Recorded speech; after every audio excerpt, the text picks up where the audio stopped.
ஐயா இந்த வேலைச்சேரில் மழை அதிகமாக பெஞ்சிருக்கு இல்லைங்களா? இப்போ செம தண்ணி நிற்கிது. நம்ம பில்டிங் பூரா தண்ணி தான். இப்போ மோட்டரை வச்சு ஏற்றி இன்னும் தண்ணி நிற்கிது. இது கவர்மெண்ட் ஏதாவது பண்ணுறாங்களா? இதுக்கு ஸ்டெப்ஸ் எதாவது எடுக்கிறாங்களா? எங்கே எடுக்கிறாங்க? இந்த பைப்பு ஒன்று போட்டு ஓடுங்கன்னு சொன்னால் அது ஒன்று போட்டு 4000 கோடி ஒதுக்கிருக்கலாம் அதுக்கு. அது எப்படி சரி பண்ணியிருக்கா இல்லையா? அதெல்லாம் ஒன்றும் எதையும் செய்யல.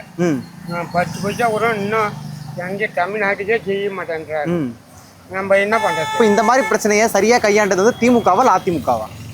இப்போ இந்த மாதிரி மழைக்கால பிரச்சனைலாம் வந்தாங்க. திமுக ஆட்சி தான் நடக்குது. அவர் தான் வந்து பார்க்கணும். ஸ்டாலினி தான் வந்து பார்க்கணும். அவர் வந்து பார்த்து தான் அதை எதாச்சும் கொடுக்கணும். நம்ம என்ன இப்போ உங்களுக்கு இதெல்லாம் பாதிப்பு எதாவது ஏற்படுத்துங்களா ஐயா? எங்களுக்கா இன்னும் இது வரையும் பாதிப்பு இல்லை. ஆனால் இதுக்கு என்னென்ன பாதிப்பு வரும்?